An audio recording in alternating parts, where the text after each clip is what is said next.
Bienvenue, Église Vie aujourd'hui. Et je suis content de vous voir. On est le 22 décembre. La fête de Noël approche à grands pas. Pour plusieurs, c'est le congé de Noël. Puis je vous souhaite vraiment beaucoup de repos pour ceux qui sont tombés en vacances, par exemple, vendredi.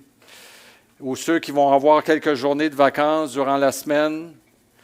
Et ceux qui travaillent dans les Walmart, pour ne pas nommer son nom, il doit être pas mal brûlé. Hier, on est allé au Walmart, puis la filée était longue. On avait juste une petite affaire en plus de ça. Tu sais, j'avais le goût de dire, est-ce qu'il y a une caisse rapide? Il y en a 10. Ça a été quand même assez vite, faut dire. Voilà, j'ai un message pour vous ce matin qui s'intitule « Jésus, le premier-né ». Et je voudrais demander, s'il vous plaît, oui, un grand merci, Roger m'a compris, sans même que je lui dise, ça c'est la communication du Saint-Esprit. Après des années. Après 12 ans de travail ensemble, merci Roger, tu es un fidèle compagnon, j'apprécie beaucoup ta présence, même si je ne te le fais pas toujours bien sentir, pauvre Roger. Alors, je vais vous parler ce matin du premier-né, le premier-né. On est dans le temps de Noël, mais je veux vous dire cependant que lorsqu'on parle du premier-né dans le Nouveau Testament, on ne parle pas du petit Jésus dans la crèche. En fait, comme la parole de Dieu le dit, parce qu'à plusieurs reprises, en parlant de Jésus dans le Nouveau Testament, on parle de Jésus comme étant le premier-né. Le premier-né. Et ici, vous avez dans Colossiens, au chapitre 1, verset 15, « Il est l'image du Dieu invisible. » Wow! C'est quelque chose, là. Il est le premier-né de toute la création. Alors, je veux vous aider à bien comprendre ce que Paul nous dit ici. Il est effectivement aussi le premier-né de Marie. Il n'y a pas de doute là-dessus. Mais il est surtout, et c'est à retenir toute votre vie et pour l'éternité, il est le premier-né de toute création. C'est-à-dire que Jésus a la primauté. En fait, ce que Paul veut nous dire ici, c'est pas que Dieu a été créé, parce que Jésus, c'est le Fils de Dieu. Il est Dieu qui nous a visités sur terre. Mais le sens de premier-né a pour sens la primauté. C'est le premier de la famille, puis c'est à lui que revient tout l'héritage paternel et tout le contrôle du patrimoine paternel. Et c'est ce que Paul veut nous dire ici dans Colossiens. Il est le maître de tout et il est au-dessus de tout, de toute création. Et c'est pour ça que lorsque Jésus est venu sur terre, il commande à la mer, puis la mer, pouf! Excusez-moi.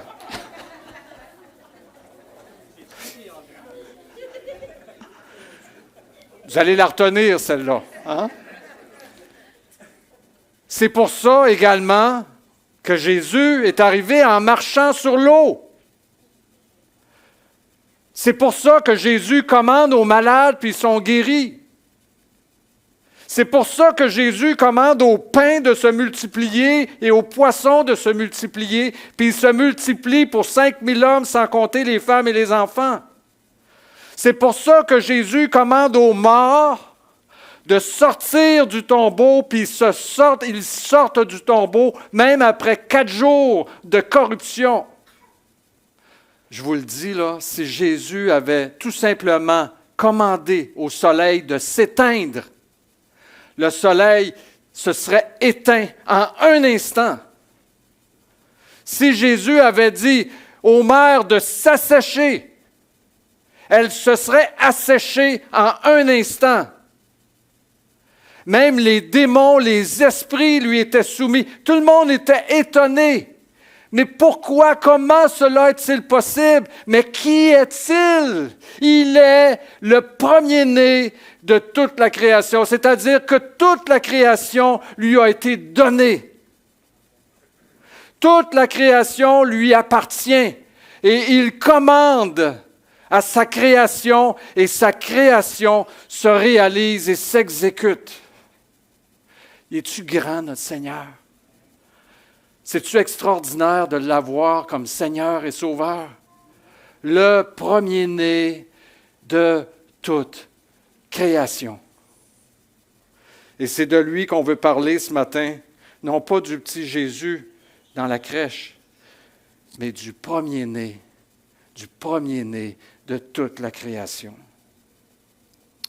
Ce matin, certains seront peut-être déçus de ne pas entendre un beau message de Noël bien ficelé qui parle des bergers, des mages et des anges qui viennent adorer l'enfant Jésus. On l'a chanté, puis si on avait été dans ces temps-là, c'est nous qui l'aurions fait. Mais nous sommes rendus en d'autres temps. Nous sommes, nous les acteurs du Nouveau Testament, ici, aujourd'hui, en 2024, à l'Église Vie aujourd'hui, à Saint-Élie-d'Offord, comme tous nos frères et sœurs dans le monde, actuellement, ça se passe aujourd'hui.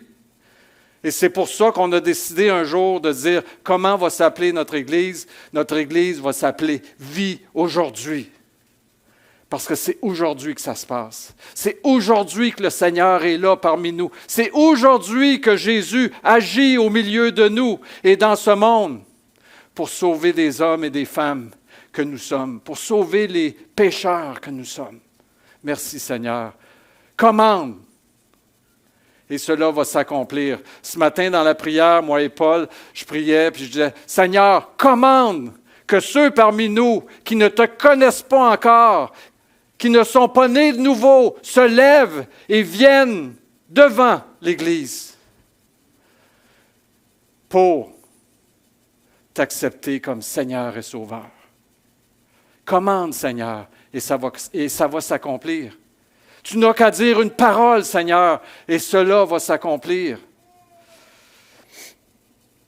Vous savez, il ne manque pas sur le web de messages sur Noël, et je vous invite à revisiter dans les nombreux messages depuis une dizaine d'années sur Eva. On a fait des messages sur Noël où on raconte toutes les péripéties de Joseph, Marie et compagnie, combien ils ont souffert, la vraie réalité, le vrai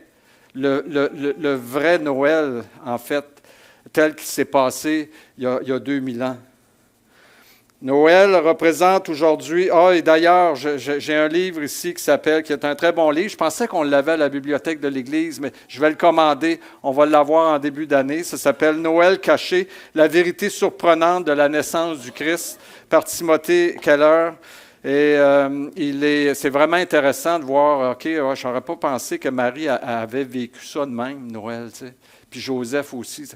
Marie, elle a eu peur pour la lapidation en passant. C'est passé des choses assez difficiles pour mettre au monde celui qui est venu pour nous sauver. Alors, Noël représente pour plusieurs joie, abondance, plaisir, repas copieux, repos, cadeaux, etc.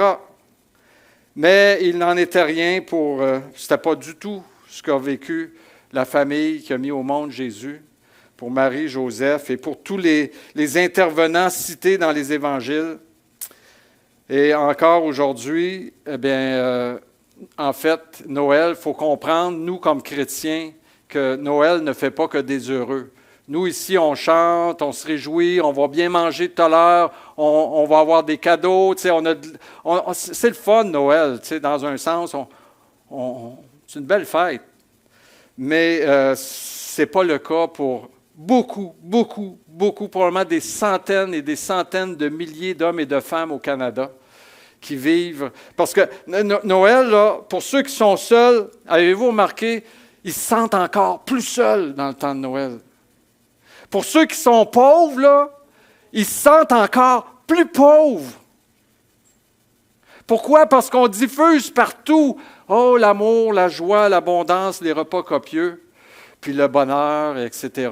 Tu sais, Ceux qui sont tristes se sentent encore plus tristes dans le temps des fêtes. On dirait que ça magnifie les problèmes dans la vie des gens, au lieu d'apporter une délivrance. Mais en fait, c'est parce que la délivrance, elle est dans le vrai Noël, dans Jésus qui est venu sur cette terre. C'est là où on va trouver la vraie paix, le vrai repos, la vraie richesse, la vraie consolation. Parce que je peux vous assurer que même avec une bonne bouteille de tequila, de scotch, de whisky ou ce que vous voulez, le lendemain matin, le repos est loin d'être au rendez-vous après avoir bu tout ça durant la soirée, durant la nuit. Et vous allez vous sentir, les gens se sentent juste plus coupables d'être aussi bêtes que ça, que de dépendre d'une bouteille pour trouver du bonheur. Alors que Jésus nous offre une joie et une paix indicible. C'est-tu un mot? Je pense que oui. Alors, pour certains, en plus de ça, Noël, le cadeau de Noël, ça va être une trêve de 24 heures. On fait la trêve pendant 24 heures, on ne s'enverra pas de bombes l'un l'autre. Mais après 24 heures, on va continuer à se bombarder, puis à faire des morts, puis à checker notre arsenal militaire. Bon, ce bombe-là, es-tu efficace ou es-tu pas efficace? Envoie-le, puis on va checker ça. Hey, c'est fou, là. Ça n'a aucun bon sens. Alors, je veux parler des vraies choses aussi ce matin. Et puis, je veux pas gâcher la fête dans votre cœur. Puis, je ne veux pas, en fait, faire éclater la bulle. Mais Noël, ce n'est pas une fête que Jésus et les apôtres ont inventée. Là. Ça ne vient pas d'eux autres. Là. Dans le Nouveau Testament, vous ne trouverez pas la fête de Noël. En fait, au 2e et 3e siècle, a commencé quelque chose de particulier sur Terre. Les Européens, dans l'Empire, ont commencé à se déplacer parce que le christianisme faisait beaucoup, beaucoup d'avancées. Le Saint-Esprit, le Seigneur ont travaillé fort et la conversion, il y a eu beaucoup, beaucoup de conversions. Et les gens affluaient dans une certaine période, dont celle qu'on appelle Noël aujourd'hui, pour aller à Bethléem, voir où Jésus était venu au monde. Les pèlerinages ont commencé au 2e et au 3e siècle, et les gens allaient d'un peu partout dans le monde à Jérusalem pour voir les lieux qu'on appelait les lieux sacrés, de la naissance de Jésus, de la mort de Jésus. Puis une de ces personnes-là était la mère de l'empereur Constantin. Alors, l'Empire romain était encore dans toute sa force à l'époque. Et donc, la mère de Constantin allait en pèlerinage à chaque année pour aller visiter, parce que c'est une femme qui est supposément, historiquement, convertie au Seigneur, une vraie croyante. Puis c'est elle qui aurait fait pression sur son fils pour qu'il se convertisse aussi à la foi chrétienne. Puis non seulement il s'est apparemment converti, on peut en douter avec tout ce qu'il a fait aussi dans sa vie, mais en même temps, c'est lui qui a amené le monde, le peuple romain, à se convertir au christianisme et à faire du christianisme la religion d'État. Et la première fête de Noël se serait faite à Rome en 336 après Jésus-Christ. Et c'est là qu'aurait commencé la fête de Noël. Pourquoi dans cette période-ci?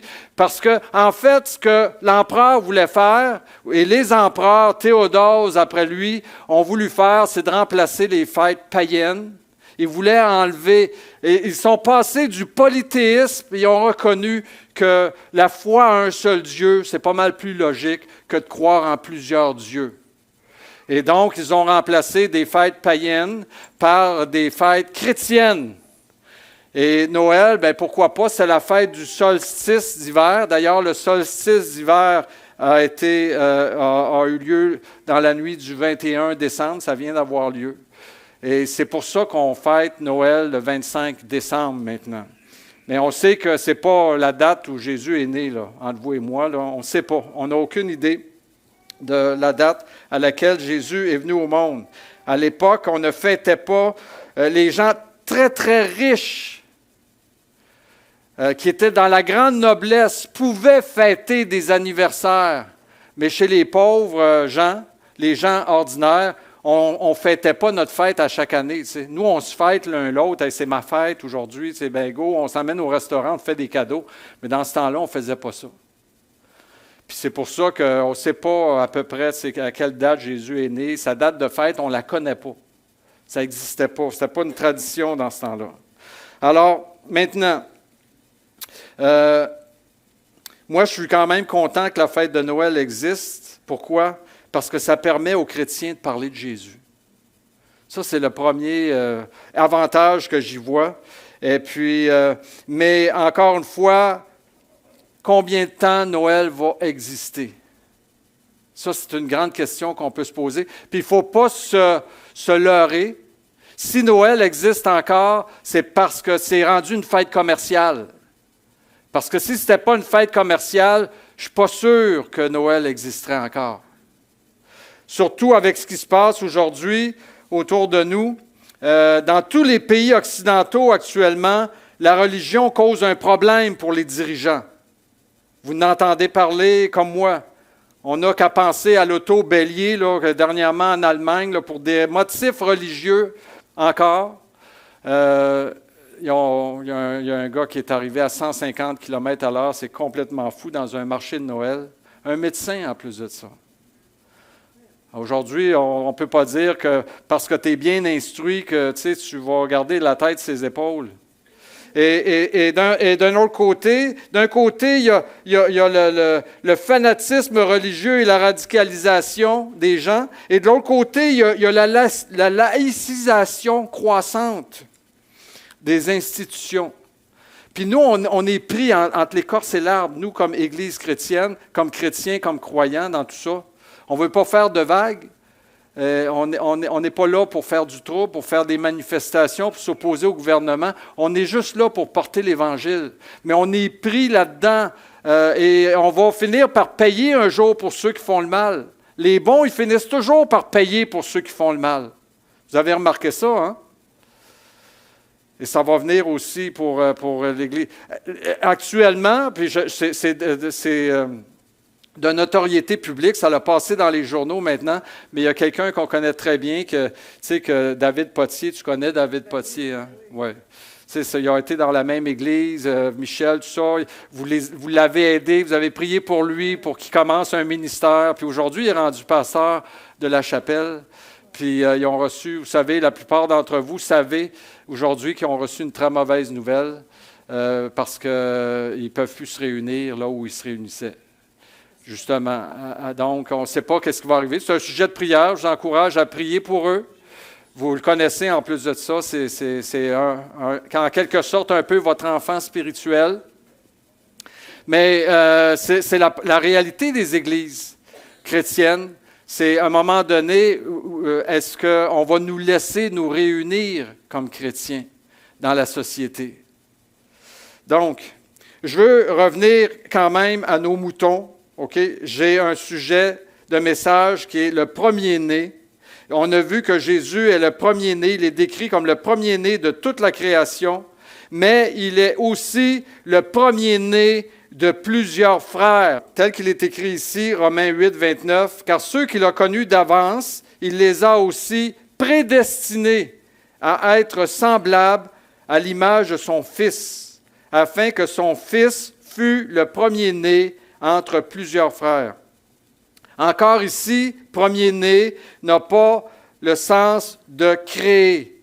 Jésus n'a pas été créé. Il est Dieu. On ne crée pas Dieu. Dieu existe de toute éternité. Il s'est incarné cependant dans un corps d'homme. Mais comme il disait aux Juifs, avant qu'Abraham soit, je suis. C'est le nom de Dieu. Je suis, c'est le nom de Dieu. Donc, il est le premier-né dans le sens de l'héritier. Il est celui à qui le Père a remis toutes choses. Mais il est aussi le premier à revêtir le nouveau corps. Oh, qu'est-ce que je suis en train de vous dire ici? Le nouveau corps. On pourrait parler de l'homme version 2.0. Et il va être parfait, celui-là. Et quand Jésus est ressuscité, il est apparu dans un corps glorifié. Et Jésus ressuscité ne meurt plus. Et il est venu nous dire, vous voyez ce que je suis? C'est ce que vous allez être. C'est ce que je viens vous apporter. C'est votre cadeau de Noël. Qui n'a pas déjà pour son enfant commandé un cadeau de Noël qui n'est pas arrivé à temps pour Noël? Hein? Puis là, on dit à notre jeune, à nos enfants, fais-toi-en pas, tu ne l'auras pas à Noël, mais il va arriver après Noël, puis tu vas être bien content.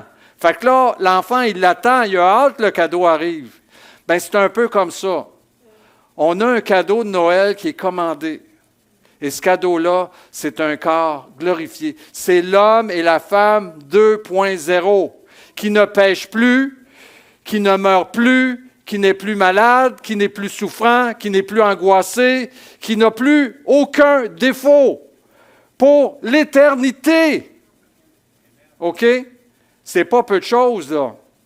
Alors, il est dit ici, il est le premier-né. Il est le premier à revêtir ce corps de gloire. Encore une fois, je loue Dieu, de dire, il s'est fait à notre image. Il s'est fait homme, puis il passe le premier, puis après ça, il se revêt d'un corps glorifié, puis ce corps-là, il va l'avoir lui aussi pour l'éternité. Il est devenu comme l'un de nous, et il va faire de nous comme un de lui, en quelque sorte. N'est-ce pas extraordinaire? N'est-ce pas qu'on peut dire merci Seigneur pour ton don ineffable?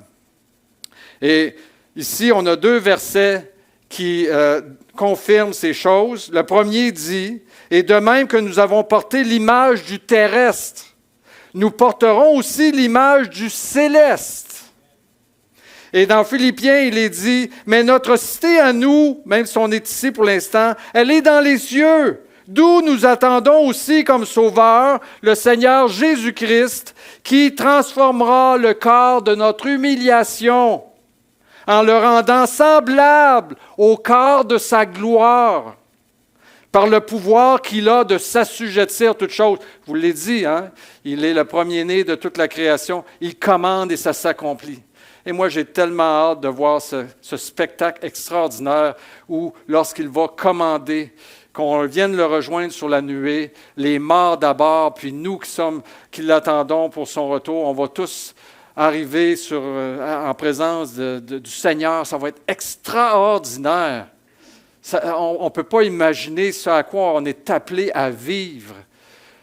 Hey, ceux qui ne sont pas nés de nouveau, parce que là, je vais vous parler de nouvelle naissance. Manquez pas le bateau. Venez pas ici un dimanche matin, puis il va y avoir 3-4 personnes seulement, puis vous allez dire, mais où sont les autres? J'ai manqué le bateau, je ne suis pas né de nouveau, puis ils sont enlevés de sur la terre. Ça va arriver. Ils ont même fait d'ailleurs des films là-dessus, je pense. Eh bien, c'est fou ce qu'Hollywood fait. Pour moi, comme pasteur ce matin, aujourd'hui, en ce moment, à Eva, voici ce qui est important. Ce n'est pas de vous parler de Noël, mais de comment parvenir à obtenir ce que Dieu veut vous donner par Noël. Je vous ai parlé donc du premier-né Jésus-Christ. Je veux vous parler maintenant de ceux qui viennent après lui, les frères et les sœurs de Jésus, parce qu'il est le premier-né qu'on a vu ici d'entre plusieurs frères. C'est vous, les frères et les sœurs. C'est ceux qui, eux aussi, sont, je les appellerai les seconds-nés. Lui, c'est le premier-né. Nous, on est les seconds-nés. On ne peut pas devenir un frère ou une sœur de Jésus qui va hériter la gloire, qui va participer à sa gloire sans naître de nouveau. Et je veux donc vous parler de la naissance, non pas de la naissance de Jésus maintenant, mais de la naissance des seconds-nés, de votre naissance obligatoire. Et je veux dire à ceux qui n'ont pas connu cette nouvelle naissance aujourd'hui parmi nous, qu'il vous sera possible de le vivre aujourd'hui même et en ce lieu. À la fin de ce message, je vais vous inviter. Là, vous allez avoir le temps de partir ou de dire, OK, moi, je ne veux pas passer à côté de ce que Dieu offre gratuitement. L'histoire qui suit, que je vais vous raconter, est très simple pour vous aider à comprendre pourquoi il faut naître de nouveau. C'est une histoire qui est tirée des fables de La Fontaine. Bon, Marc, il va nous faire une fable de La Fontaine un matin. Mais cette fable qui vient d'un livre chrétien, parce que je suis tombé sur un livre qui va être en vente au début de l'année pour les enfants, mais c'est bon pour les plus vieux parce qu'il y a une dizaine de fables de La Fontaine qui sont reprises et on donne la morale chrétienne de cette fable. C'est vraiment instructif. Puis vous savez comment nous, sans parabole, on a bien de la misère à comprendre le vrai, les choses spirituelles. Puis c'est pour ça que Jésus a toujours parlé en parabole, pour qu'on puisse comprendre des choses. Si je vous parlais du ciel, vous ne comprendriez pas.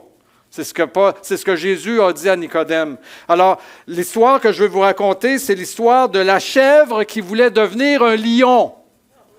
Est-ce que vous connaissez cette histoire-là? Moi non plus, je ne la connaissais pas. C'est l'histoire d'une chèvre qui a vu un lion. Le lion, c'est le roi des animaux. Et la chèvre a été très impressionnée. « Wow! Voilà ce que je veux être, moi. Je veux être un lion. » C'est pour ça que le titre s'appelle « La chèvre qui voulait devenir un lion ».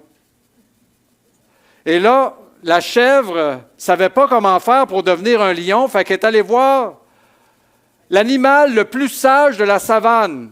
C'était un singe.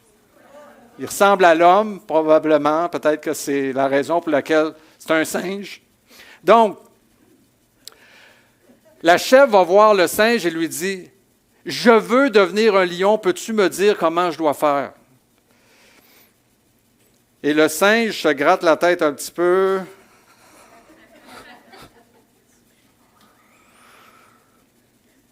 Et elle lui dit ceci, « Tu dois respecter 5 règles. Premièrement, tu dois écrire sur toi « Je suis un lion ». Deuxièmement, tu dois marcher comme un lion. Troisièmement, tu dois parler comme parlent les lions. Quatrièmement, tu dois manger comme mangent les lions. Et cinquièmement, tu dois habiter où habitent les lions. Fait que là, la chèvre se dit, « OK, bon, ben, je vais essayer ça. » Fait que prend un crayon, un gros feuille, puis écrit « Je suis un lion ». Ensuite de ça, ben, là, la chèvre essaie de marcher comme marche un lion, mais elle avait bien de la misère, elle avait de l'air folle un peu.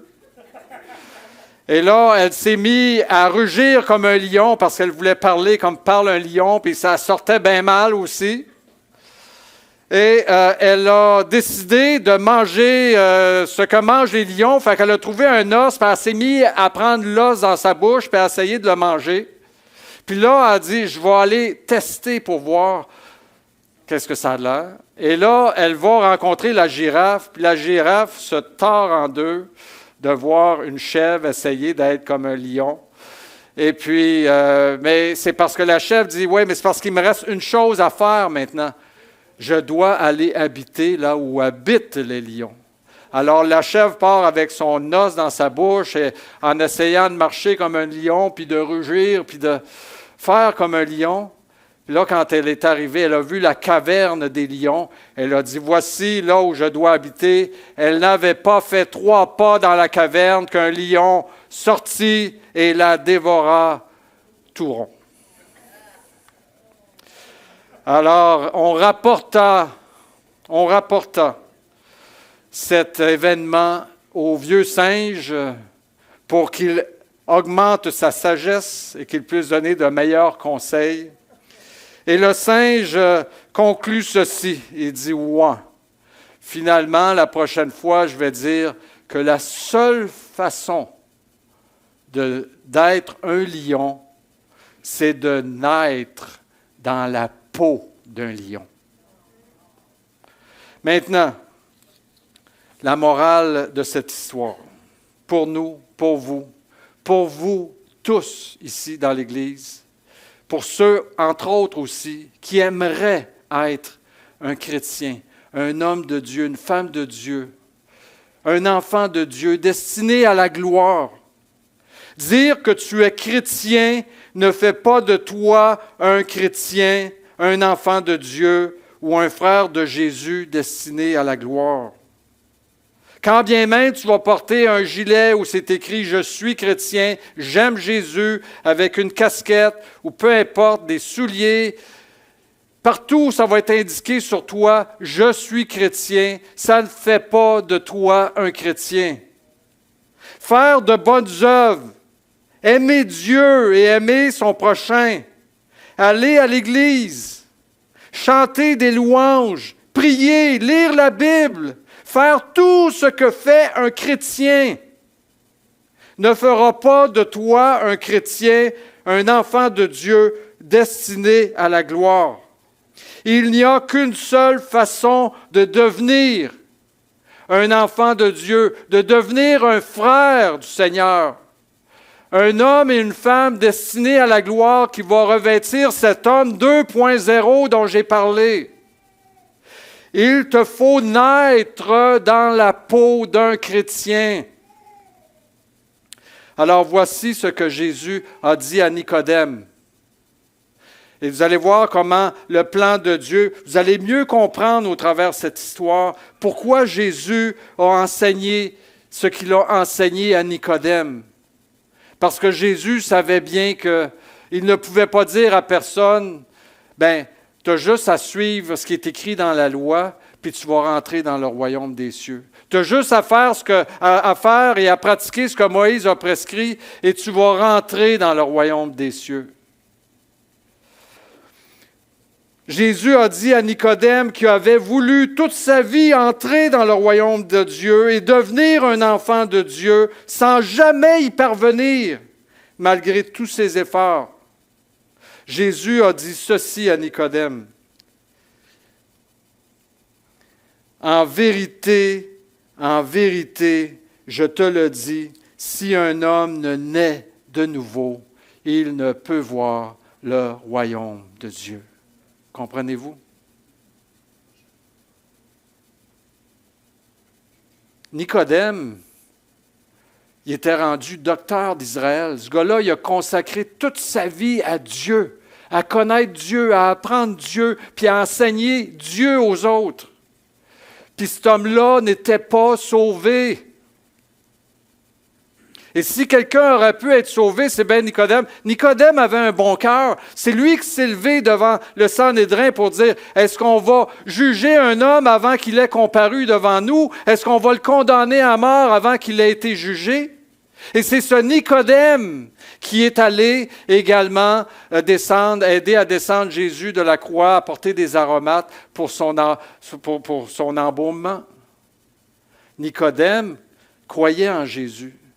Mais il ressemble à beaucoup d'entre nous. Il a peur de le dire aux autres.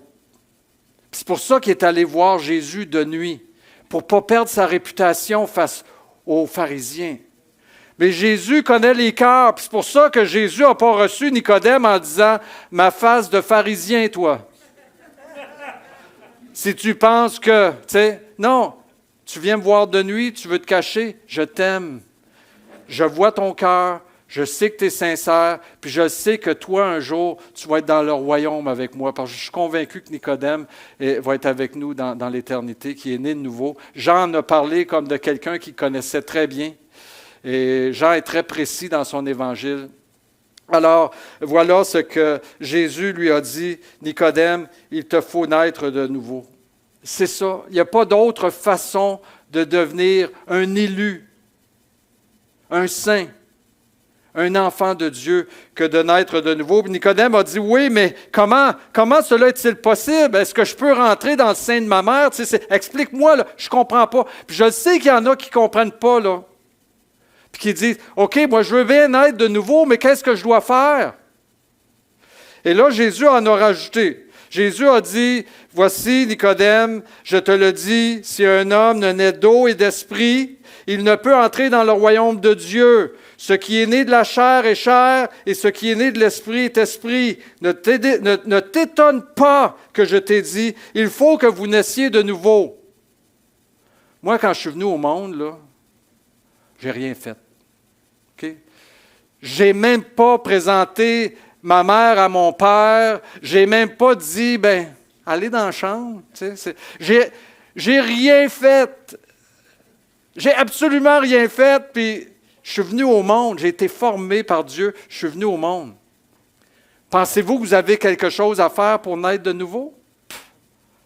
C'est ni ma job, c'est ni la vôtre. C'est la job de qui? C'est la job du Saint-Esprit.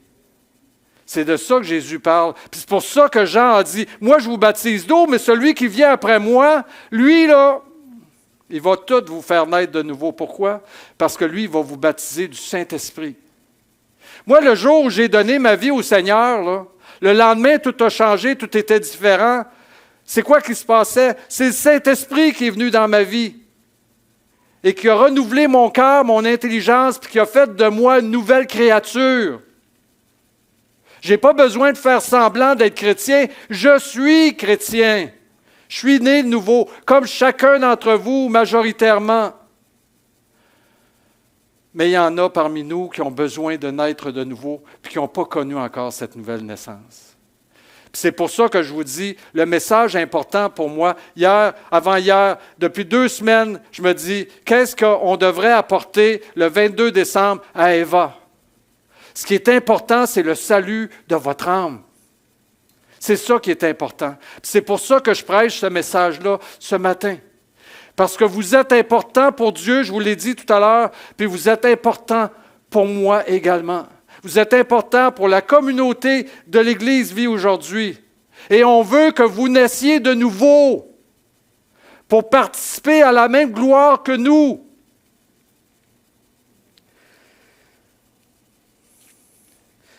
Voici comment vous pouvez faire. C'est archi simple pour naître de nouveau. Archi simple. Et Jésus a quand même été bon avec Nicodème. Il en a dit un peu sur comment il devait naître de nouveau. Et Jésus a utilisé encore une fois une parabole de l'Ancien Testament. Parce que tout de suite après avoir dit ça à Nicodème, il dit, écoute bien Nicodème, comme Moïse. Tu connais l'Ancien Testament, Nicodème, tu sais ce qui s'est passé. Il dit, Moïse a élevé un serpent dans le désert, tu te souviens, un serpent d'airain. Hein?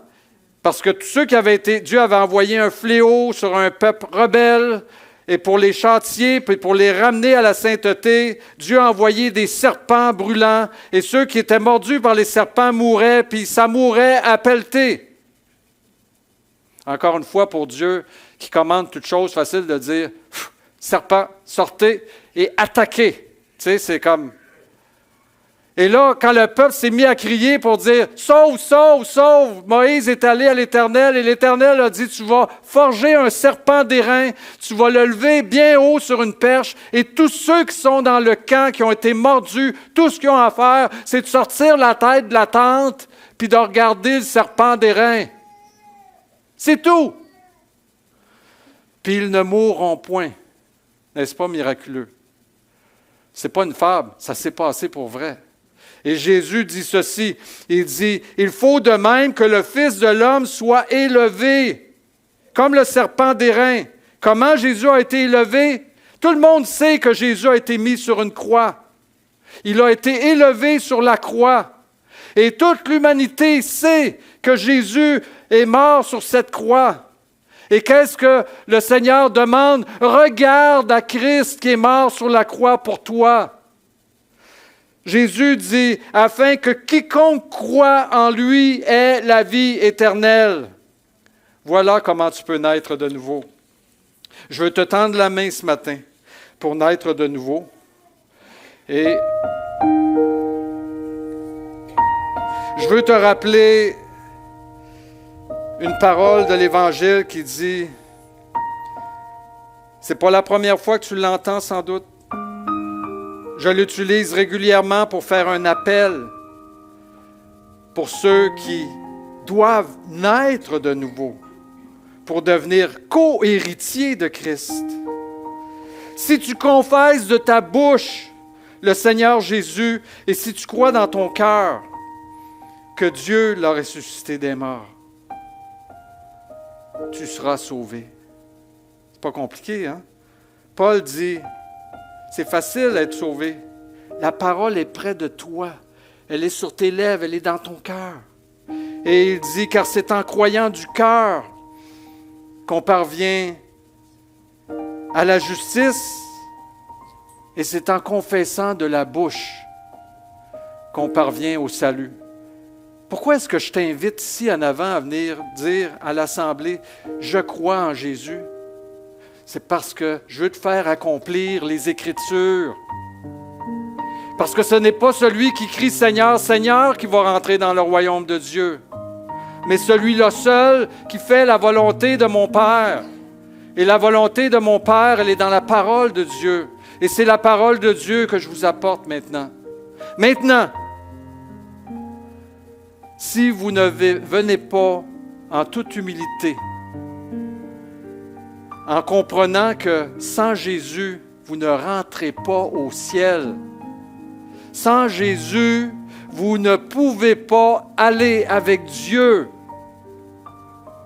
Si vous ne réalisez pas votre pauvreté spirituelle, parce que vous n'avez rien en vous qui va vous permettre qu'un jour, et croyez-moi, ce n'est pas Pierre qui est à la porte du ciel, qu'un jour, en cognant à la porte du ciel, que quelqu'un vous ouvre la porte parce que vous n'aurez rien qui permettra à la porte du ciel de s'ouvrir pour vous. Il y a juste une façon de rentrer au ciel, c'est de devenir chrétien. C'est de naître dans la peau d'un chrétien. Et c'est pourquoi je vous invite en ce moment même. N'hésitez pas. Je ne rappelle pas l'équipe de louanges en arrière pour chanter. Vous avez une occasion ici, aujourd'hui, en ce moment. C'est aujourd'hui. C'est aujourd'hui le jour du salut. C'est aujourd'hui le moment où tu peux naître de nouveau. Et je t'invite donc, en ce moment, je te refais l'appel. Jésus a donné sa vie pour toi. Il est mort sur la croix. Et il n'y a qu'une façon, encore une fois. Je suis en train de vous prêcher le quiconque croit. Quiconque croit.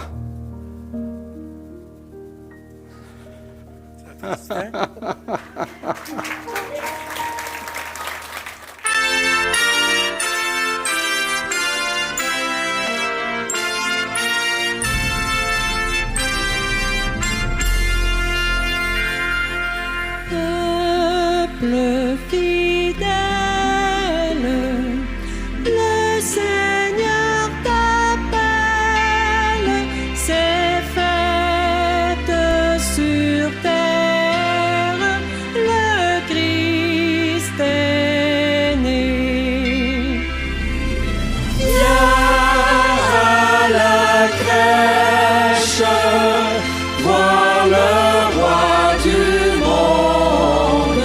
En lui viens reconnaître, en lui viens reconnaître, en lui viens reconnaître ton Dieu, ton Sauveur. Verbe lumière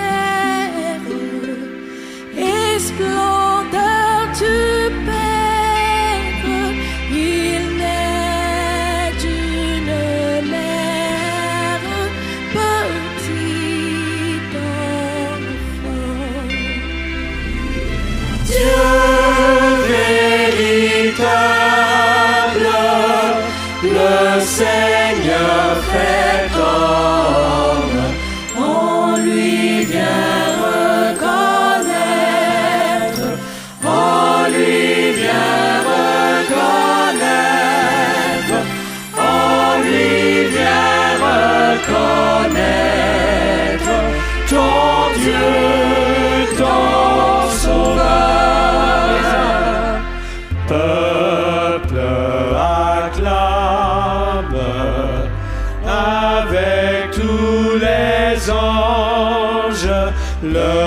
Maître des hommes qui vient chez nous.